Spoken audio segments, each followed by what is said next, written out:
Labas rytas, jums sako trumpa kulinarinė laidelė. Mes būsime šiek tiek kitokie negu visas kulinarinės laidos, nes mes savo patiekaluose nenaudosime žuvies bei mėsos. Tai vegetarinių patiekalų laida. Kodėl vegetarinių? Todėl, kad aš pati jau kurį laiką nevalgau nei žuvies, nei mėsos. Ir taip atsitiko, kad mane draugai nuolat kamantinėja, o ką tu valgai? Galiu atsakyti, valgau viską, išskyrus žuvį ir mėsą. Tačiau tie patys draugai, kurie nori pereiti prie vegetarinės mitybos, jie tiesiog nežino, ką iš tiesų valgyti, kaip galima greitai ir paprastai paruošti vegetarinius, sočius ir maistingus patiekalus. Todėl kviečiu kartu su manimi gaminti vegetarinius patiekalus ir įsitikinti, jog vegetarinis maistas gali būti ir skanus, ir sotus, ir maistingas. Šiandieną mes gaminsime avinžirnių sriubą ir kepsime, tikrai pažadu, skanų avižų pyragą.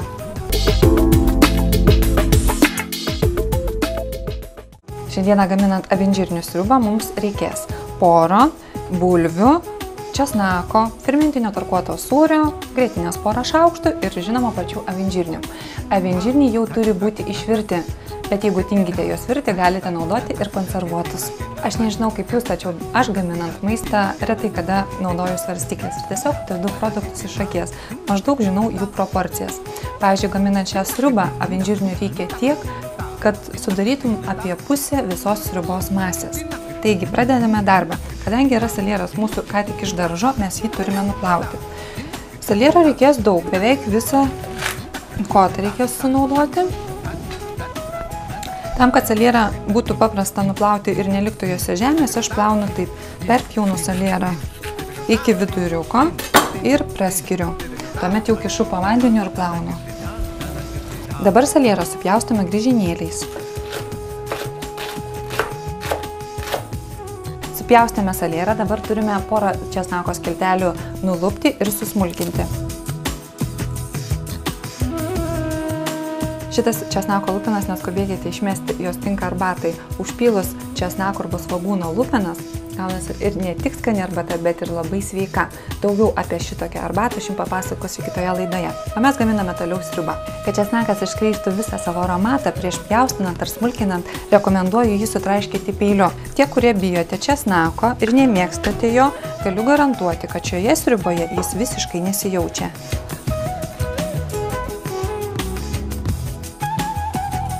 Susmulkinę porą ir česnaką mes įkaitinsime keptuvę ir įpilsime šiek tiek aliejaus. Jeigu neturite aliejaus, galite naudoti ir sviestą. Taip pat pagerins skonį.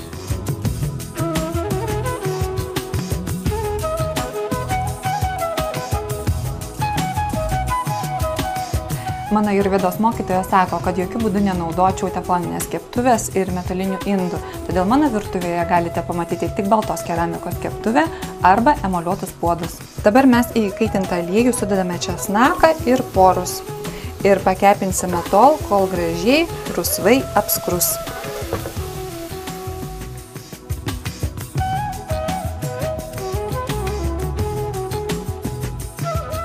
Kol apkeps porai su česnaku, mes kubeliais pjaustysime bulves.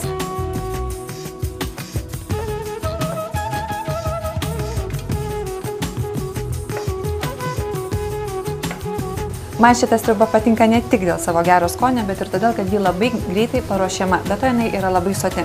Anksčiau, kai valgiau mėsą, šią sriubą aš pagardindavau tušintą mėsą. Ji ypatingai patikdavo mano vyrui. Supjaustėme bulves ir dabar jau galime dėti į puodą. Į puodą dedame ir avinžirnius.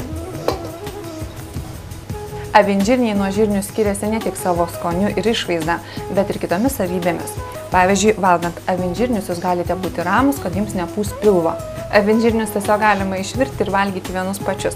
Aš manau, kad sekančiose laidose mes būtinai dar pagaminsime kokį vieną kitą patiekalą su šiuo nuostabiu produktu. Be to, avinžirniuose yra labai daug baltymų.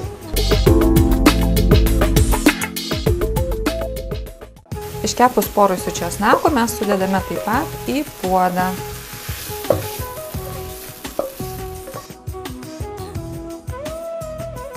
Viską gerai išmaišome ir užpilsime vandeniu. Maisto gaminimui aš naudoju ne šį paprastą vandenį iš čiaupo, bet jonizuotą šarminį vandenį. Kodėl jonizuotą šarminį vandenį? Todėl, kad jisai savo struktūrą primena patį geriausią gamtoje randamą šaltinio vandenį. Šis vanduo šalina visus toksinus iš organizmo ir padeda susitvarkyti daugelį sveikatos problemų. Jeigu jūs netikite to, galite paklausyti tiesiog moters, kuri jau 2 metus vartoja jonizuotą šarminį vandenį, numetė nemažai kilogramų ir išsprendė kai kurias savo sveikatos problemas. O kol jūs klausysitės interviu, aš uždėsiu šitą sriubą virti ir įdėsiu šiek tiek pipiriukų, kvepiančių ir aitriųjų, sriubos prieskonių ir druskytės.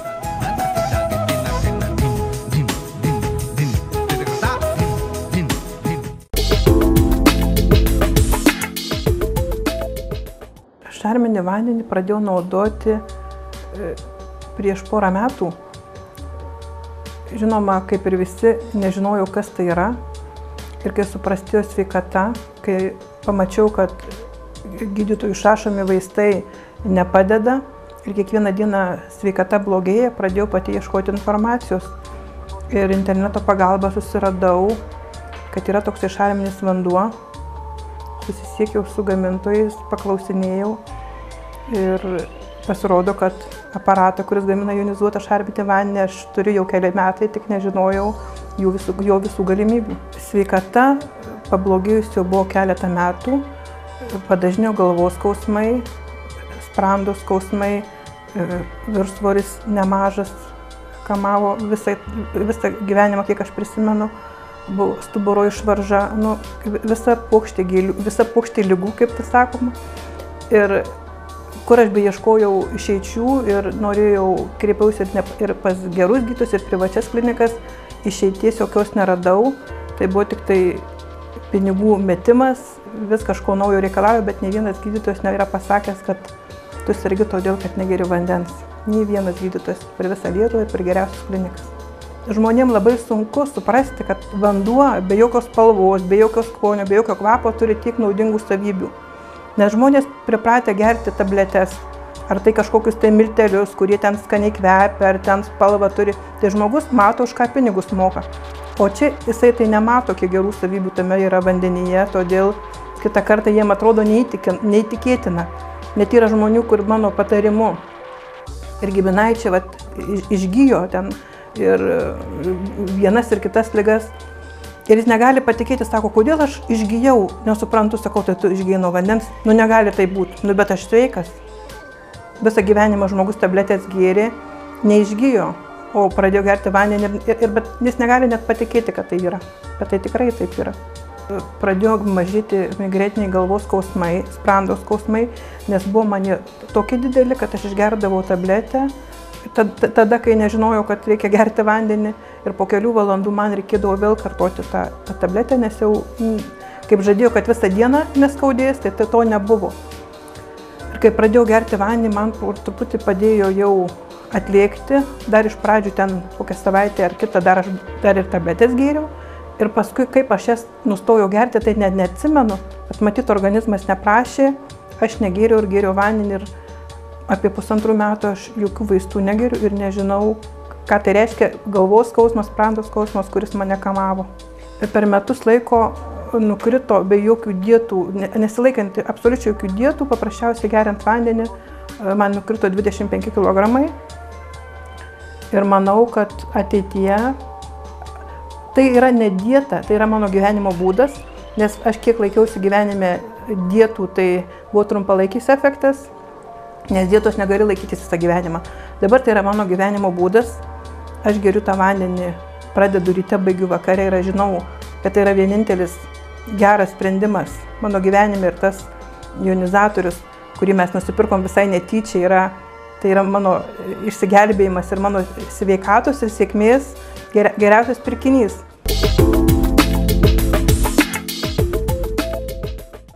Jonizuotą šarminį vandenį jūs galite kiekvienas pasigaminti savo namuose. Jums tai reikia turėti Aquatar Silver aparatą. Šį aparatą galite įsigyti tiesiai iš gamintojų. Gamintojai yra lietuviai, panevėžiečiai, vieninteliai Europoje.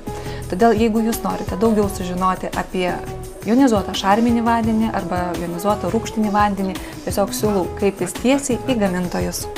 Sriubą verdame tol, kol visiškai suminkštės bulvės.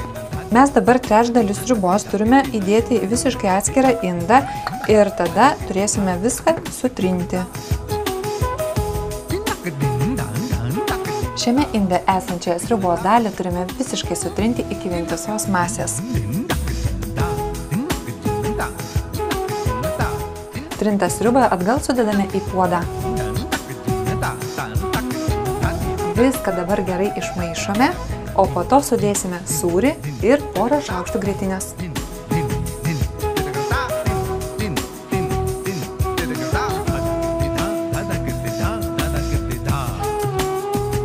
Sriuba baigta, skanaus. Primename, norint pasigaminti avinžirnių sriubą, jums reikės bulvių, poro, česnako, avinžirnių, tarkuoto fermentinio sūrio ir grietinės. Žinoma, nepamirškite ir pagal savo skonį prieskonių.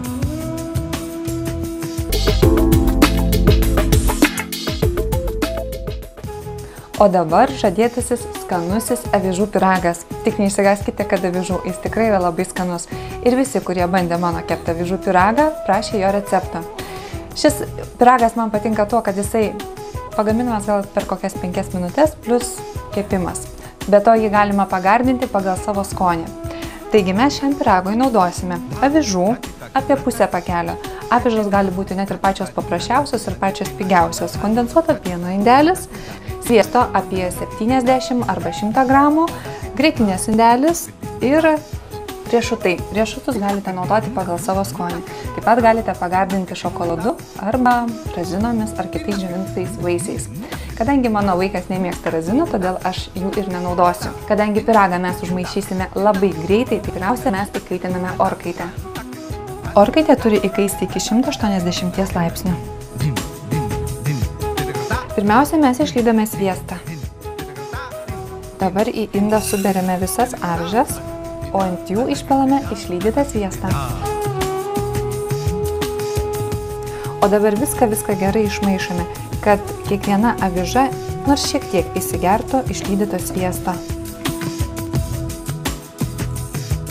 Kuomet visas avižas išmaišome su lydytu sviestu, mes jas turime formoje gražiai išlyginti, kad jos būtų visos vieno lygio. Kuo toliau, to paprašiau. Mums dabar reikia visą grietinę ir kondensuotą pieną sumaišyti.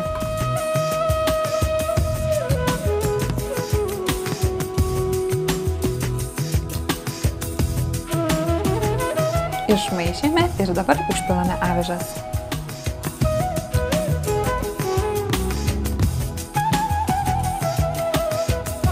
Noriu pastebėti, kad kondensuotą pieną su grietinė ir avižomis maišyti nereikia, pakanka užpilti. O dabar mes sukaposime riešutus ir pabarstysime. Kaip matote, kol mes kapojame riešutus, kondensuotas pienas ir grietinė šiek tiek susigėrė į avižas, o mes dabar užbarstome ant viršaus riešutus. Kągi, beliko įdėti į orkaitę ir kepti apie 40 minučių.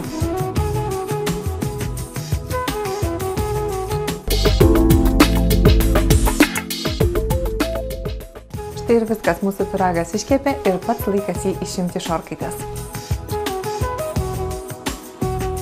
Norint išsikepti avižų pyragą, jums reikės apie pusę pakelio avižų, kondensuoto pieno, grietinės apie 250 gramų, sviesto 70 arba 100 gramų ir riešutų pagal skonį. Pyragą reikia kepti 180 laipsnių temperatūroje apie 40 minučių. Žinote, kuomet aš pirmą kartą iškepiau avižų pyragą, aš susimąsčiau, ir kodėlgi įprastinis pyragas vadinamas tinginys turi tokį vardą, kai šis pyragas daug paprasčiau ir daug lengviau gaminamas. Žinote, aš būčiau jums labai dėkinga, jeigu ir jūs dalintumėte su manim savo receptais. Lauksiu jūs šituo elektroniniu paštu. O aš su jumis atsisveikinu ir pasimatysime po 2 savaičių tuo pačiu laiku, sekmadienį 10 val. Ryto.